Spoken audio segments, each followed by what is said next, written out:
Ja, was soll denn das jetzt? Sieht man das nicht? Wir haben doch gesagt, wir dürfen heute grillen. Ich hab gesagt, ich tu grillen. Ja. Und du riechst dabei einen Salat her und machst alles so schön. Mein Gott, der Salat steht da, der ist auch schon angemacht, das Baguette ist im Ofen, der Fisch ist dick, alles fertig. Ja, das ist doch kein Grillen.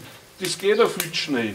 Du nimmst mir den ganzen Spaß am Grillen. Ja, du meinst, du nimmst dir die 2 halbe weg, die was beim Anheizen schon saufst, und das schöne Gefühl, dass der Rauch zu dir hinzieht, egal was du hinstellst.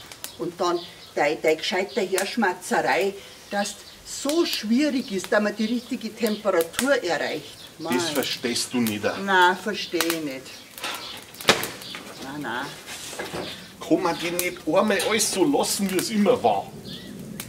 Doch, eins ist, wie es immer war. Was denn? Durch deine umeinander Nörglerei habe ich ganz vergessen, dass ich auf die Würst schaue. Jetzt sind sie verbrennt. Jetzt sind sie, wie es immer sind. Und nur was ist, wie es immer war. Egal was ist, immer bin ich schuld. Ach, willst du es noch einsägst? So, haben wir alles. Grill, Kohle, Fleisch haben wir auch. Passt.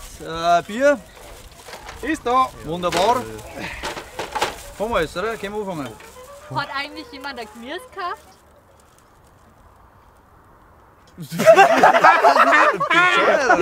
Ja, ich war komplett durch. Der war gut. Ja, Wahnsinn. Und die Herren der Schöpfung, die jucken sie einfach mal zu und trinken noch. Moment, nein, nicht einfach so. Wir haben gesagt, wir treffen uns heute, um die Grillsaison zu eröffnen. Grillen, verstehst? Grillen. Und wo ist euer Grill?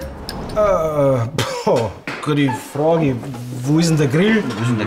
Ja, wo ist eigentlich der Grill? Wo ist er? Ein bisschen viel Aufwand ist das schon, oder? Das verstehst du nicht.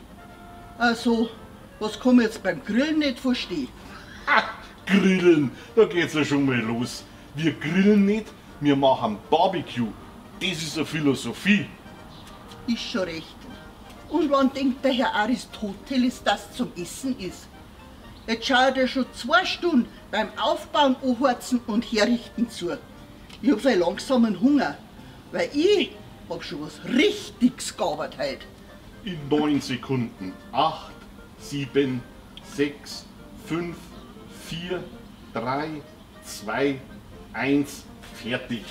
Ja, was gibt's denn überhaupt? Aha, 2 Käsegrüller, wie allweil. Na danke, ich glaube, ich ist halt vegetarisch. Ja, und warum meinst du dann, dass ich den ganzen Aufwand da betrieben hab? Damit's vor dem Essen schon 4 halbe saufen kannst. Ja, mei, Barbecue macht durstig. Mei, die Frau, keine Ahnung von Philosophie. Bayern Comedy wird unterstützt durch die private Landbrauerei Schönram.